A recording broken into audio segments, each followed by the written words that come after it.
Marvel Zombies vs. Army of Darkness was a 5-issue limited series that came out in 2007. The story follows Ash Williams from The Evil Dead and takes place after his death in the Army of Darkness 2006 comic series. After being killed, homie Ash found himself transported to heaven where he prepared to enter its gates. It is prior to entry that Ash was encountered by an angel who asked for him to turn in his weapons before entering. Man, no chainsaws in heaven? Bummer. Before he could enter though, Ash and the angels themselves were rather shocked to see a disturbing sight behind them. This happened to be a zombified version of the Marvel hero called the Sentry, helping himself to a large pile of the people waiting in line. Immediately going back into zombie Terminator mode, Ash opened fire on the guy, but due to him being basically Superman, the bullets had no effect. The dude then proceeded to smack Ash so hard that it opened up a dimensional rift in heaven, which caused our poor hero to tumble helplessly through it. Tearing between realities, the portal then opened up and spit Ash to an alternate version of New York City. Losing recent memory of his trip to heaven due to his journey through the portal, Ash made his way through the city, only to discover he actually made his way to a variant version of the Marvel Universe. This Earth, in fact, is Earth 2149, which was almost identical in origin to the prime Marvel Earth 616. Here Ash witnesses this Earth's Daredevil in combat with the villain Thunderball, who is attempting to escape Riker's prison. Not knowing who is the good guy or the bad guy in the situation, Ash placed his bets that the villain was the guy dressed in a bright red devil costume. Honestly, man, that's very sound logic. If this was my first time seeing these dudes, I would think Daredevil was the bad guy too. Before he could hop into battle though, Ash was suddenly encountered by the evil spirit of the living book, the Necronomicon, who had followed him between worlds. Possessing a homeless woman, the book prophesied to Ash that this world would soon fall. Not wasting any time for long drawn-out villainous monologues, Ash punched the zombie woman down and went to cut her down to size with his good old-fashioned chainsaw. Not knowing exactly what was going on, Daredevil, not being cool with a grown man beating up an old lady, leapt into action and punched Ash in the face, ready to make the hero of the Army of Darkness to see some darkness. Taking advantage of this distraction, Thunderball then used his ball to send Daredevil hurtling through a nearby wall. Thanking the dude for the assistance, Ash was quite proud of himself, thinking he had helped the hero defeat the villain and save the day, only to discover in the following day's issue of the Daily Bugle that he inadvertently helped in a massive supervillain prison escape. It's okay, bro, we've all done it time to time. As he read through the paper, Ash discovered that this entire Earth was chock full of costumed colorful heroes, dubbed as we know, the Avengers. Knowing that these heroes were Earth's best defense, Ash made his way to Avengers Mansion to warn the heroes about the Necronomicon's apocalyptic prophecy. Seeing that the mansion gates were locked, Ash was greeted by the ever-so-friendly Avengers intercom, which asked him to state his business. Not having time to speak with customer service, Ash proceeded to be a bit more direct, where he used his boomstick to blow the machine up. That's definitely one way to get a hold of a live representative. You know what? I respect it, Ash. Getting the attention he wanted, Williams was then met by Colonel America and the other Avengers, who wanted to know just what this lunatic with a happy trigger finger wanted so badly. Ash then, to the best of his ability, tried to explain the severity of this situation, but due to things not getting off to the greatest start, the heroes did not believe him. Thinking it would be a bit of fun, Scarlet Witch then went to cool this hothead off by teleporting him into a nearby pond. Upon making some friends with the local ducks in the pond, Ash looks on at the sky, where he sees a storm of purple lightning gathering in the clouds. The lightning then jogged his memory, and he instantly realized that the zombie sentry he had encountered in heaven was soon on his way to destroy this world. He then booked it back over to the Avengers and tried to warn them again that the danger was very real and had arrived.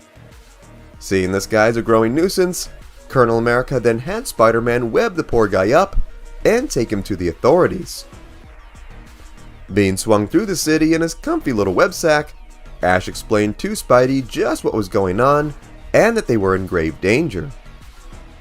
However, the heroes would be too late as Colonel America and the others made their way to the center of the city to see just what was going on with this intense storm. Instead of the purple lightning being the return of Prince, it ended up being the zombified Sentry, just as Ash foretold.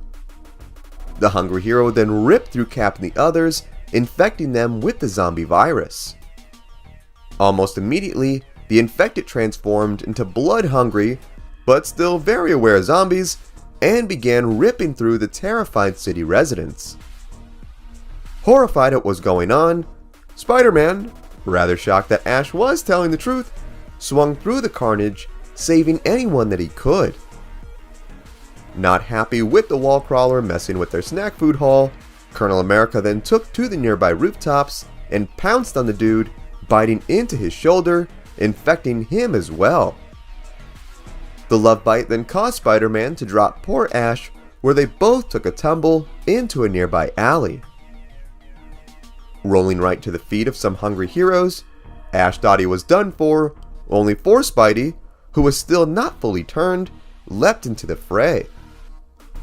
Putting on his best zombie superhero impression, Spidey then managed to use his silver tongue to convince Colonel America and the others that he should keep Ash to himself. This plan somehow worked, most likely due to their brains rotting. Spidey then swung Ash to safety to a nearby rooftop. Also being convinced of his undead theatrics, Ash too thought Spidey was about to turn him into lunch, where he gave the hero a good Falcon punch right to the jaw. Hey, I love Spider-Man as much as the next guy, but anyone who get a good solid hit in like this, definitely worthy of some respect. Revealing that he was still human, at least for the time being, Spidey snapped his dislocated jaw back into place as he and Ash looked over the cannibalistic rampage going on in the streets below. Knowing that his wife and aunt were in danger, Peter left homie Ash stranded on top of the building where he went to check on them, only for his infection to fully take over when he got home, where he brutally attacked and ate them. But that's a story for another day. This is Ash's groovy story after all. Not too thrilled about being stood up on his Spidey date, Ash demanded for the web slinger to come back, only to be greeted by the coolest replacement yet, and that would be Frank Castle, aka the Punisher. Ash then explained to Castle that they needed to find the Necronomicon on this Earth to end this threat once and for all. Being the most reasonable hero Ash met yet, Castle agreed to help, only if Ash helped him do a little spring cleaning first. This spring cleaning, though, consisted of cleaning the Kingpin Wilson Fisk clear of the Earth. Well, he looks like a thick Mr. Clean, so I guess he wasn't completely wrong, right guys? After the massacre, Ash and Frank left Kingpin's penthouse only to see the undead swarming the streets below. Channeling his usual murderous rage, Castle assigned Ash as his ammo caddy and told him to toss him new rounds as he dived headfirst into the hordes. While initially looking quite awesome blasting away at the zombies, this would not be too effective considering that these guys were already superheroes, most of them being basically bulletproof already. Calling out to Ash for help, Punisher was quickly overwhelmed and consumed, while Ash played it smart and ran, but not before swiping Punisher's big old bag of guns. Man, that's cold. Only thing that could have made this worse was if Ash emoted before taking them. Dashing through the streets, Ash's lustful eyes quickly caught the attention of the X-Men Dazzler, who was being attacked by a zombified Winter Soldier. Not about to let this total babe get bitten, Ash blew Bucky's head off, saving the terrified woman. Informing Dazzler that the dark magic of the Necronomicon would be able to reverse the plague, the hero quickly led Ash to the place that may have the answers, and that would be Doctor Strange's Sanctum Sanctorum. Just before they could head inside though, Dazzler was shocked to see that Ash had been swiped and had his brains munched out by, yes, you guessed it, a zombie Howard the Duck. And that would be the end of today's video. Oh, not quite guys, I'm just kidding. This unlucky Ash was the one of this Earth 2149. This Ash was just an everyday TV salesman who happened to take up zombie killing once the infection broke out. He just so happened to be taking a stroll where he saw the main variant of himself that we know making his way to the Santorum with Dazzler. Going to check out this rather bizarre sight, this Ash was sadly taken by Howard where he was turned into zombie duck chow. Rest in peace Ash 2149. What about a TV from you, man? Taking advantage of his variant sacrifice, our Ash then broke out his iconic chainsaw, slicing poor Howard to ribbons. Checking to see if Dazzler was okay, Ash then went to gloat on how awesome he was, only to once again get attacked by zombie Howard, who was still very hungry, just missing some of his little webbed feet. Before he could get in a bite with his cannibal Bill, the poor Mallard was then turned to glass by a still human Scarlet Witch, who arrived to the scene. Getting his revenge, Ash then kicked the glass Howard statue to pieces, leaving little zombie duck shards all over the ground. Hey, I'm not cleaning that up. Explaining the situation to Wanda, she also agreed to help the hero as most of her friends had either been turned or killed. Heading inside the Santorum, the trio came across a rather disturbing and sad sight, which was poor Wong getting his guts eaten by a zombified Dr. Druid. R.I.P. Wongers. Maintaining his composure long enough to show them to the Santorum library, Dr. Druid showed them where the Necronomicon could possibly be. Not taking any chances with the zombie magician around, Ash kindly thanked the doctor for his help by blasting his head off with his boomstick. Making their way through the spooky and scary section of Doctor Strange's library, the heroes then searched for the Necronomicon, only to be greeted by one of his fellow demonic book brethren. Demanding to know the location of the Necronomicon, the first book decided to be a tough guy and not give up the goods, only to get tossed into the fireplace by Ash. The next book, though, was a bit more forthcoming after Ash got a little persuasive with his chainsaw. Just a little.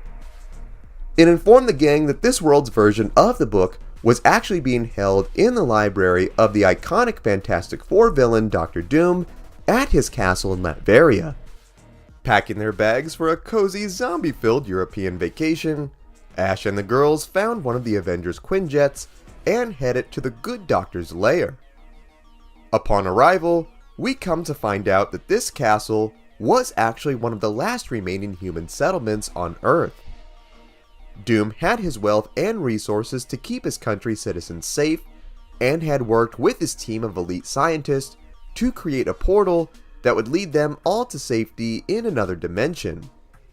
After a semi-violent first meeting with Doom, Ash tried to explain to the doctor that this whole virus was the Necronomicon's doing, and that if he gave him access to his library, he could have this whole thing sorted out in no time. Just enough time to head on down to Winchester, have a nice cold pint, and wait for this all to blow over. Doom, with his vast source of knowledge, informed Ash that the Necronomicon had nothing to do with this virus on this Earth. He told him that the plague was of space origin, not supernatural or magic, and that the only way of escape was through the portal. Getting quite adamant to the point of being belligerent, Ash demanded access to the book, only to get knocked out by Doom's robots, where he was taken to a cell. Awakening from his android-induced nap, Ash was confronted at his cell by Wanda, who freed him, believing that the book was their best plan of fixing this reality. As they make their way through the castle, they are then attacked by one of Doom's sentries, whom Wanda makes quick work of. With the freshly disposed and nicely dressed robot corpse on the ground, it gave Ash a brilliant idea that any fan of the Hitman games would be proud of. Our boy then took the bot's armor and clothes to make himself his own, quite professional looking, Doctor Doom cosplay disguise, which allowed him to get past security and enter the real Doom's sacred library. It is here that Ash finds the Necronomicon, and after some impressive threatening, the book informs Ash what Doom said was true. The virus was alien in nature, and that its power would be impossible to stop it. Being at a loss of what to do, a defeated Ash headed back, only to have his spirits perked up a bit when he encountered this world's enchantress kept in a magical cell. Wondering why this total babe would be kept from the world, the woman revealed to Ash that she was a threat to Doom and he had her locked away. Going into simp mode, Ash freed the woman and led her to safety. Showing off his beautiful new girlfriend to Scarlet Witch and Dazzler, the women were horrified as it was revealed Enchantress was using her power to appear as human to Ash, when in reality, she of course was a zombie. See guys, this is why being a simp is never good. Dazzler then used her power to reveal Enchantress's true nature, only for the girl to get upset at having her cover blown, where she then bit Dazzler's finger off, infecting her with the virus. Not about to let his crib get zombie ransacked, Dr. Doom then showed up and used his power to fry the two women to a toasty crisp. Reasonably upset at Ash for the chaos he had caused, there was no time for the men to fight, for one of Doom's informants had told them that the remaining outside horde had discovered their location and had the castle surrounded. Storming the facility, the super zombies burst through the walls, ready to help themselves to an early Thanksgiving feast. The first to go was poor Doom, who was attacked by zombie Reed Richards. Using this distraction to slip away, Ash called out to Scarlet Witch for help, only to see poor Wanda had been turned into a nice piece of beef jerky by zombie Punisher. Wanda, knowing she did not have much time left, cried out to Ash, telling him to find the Necronomicon and use it to end the plague. Feeling despair knowing that the book could not end things, Ash nearly gave up, that is until his handsome brain hatched a plan. Dashing back to the library, Ash then worked with the book to use its power to summon the spirits of the Deadites, which then possessed the half-eaten bodies left behind by the hordes. Creating a new army of darkness, the Deadites then stormed the castle, where they went to full-on zombie-on-zombie war with the former heroes. Despite being powerful Deadites, they sadly were no match for the might of the zombie supers, who cut them down rather quickly. R.I.P. Dead Boys, you tried. This all worked out though, because it gave us still semi-alive Dr. Doom just enough time to get the remaining humans through the portal which he and his scientist had created. Doom, barely managing to keep his infection at bay, also allowed Ash to enter the portal before his hunger could fully take over. The Necronomicon, thinking it was safely going through with Ash, was sadly mistaken, where Ash double-crossed the demon book and whipped it at the coming zombies right as he made his way through. Once everyone was safely gone, Doom then used his power to blow the portal up, locking the zombies in this hellish realm to starve. See guys, this is why Doom is and forever will be the GOAT.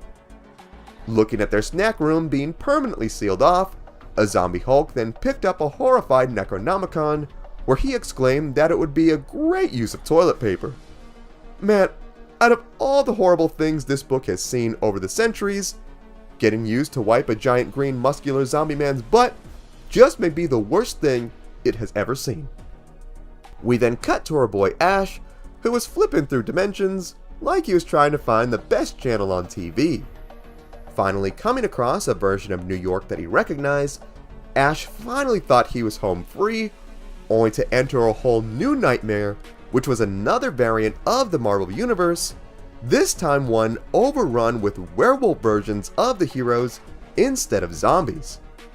Honestly, I don't know what's worse, zombies or furries. You know what? I think I'm gonna go with the zombies. Furries?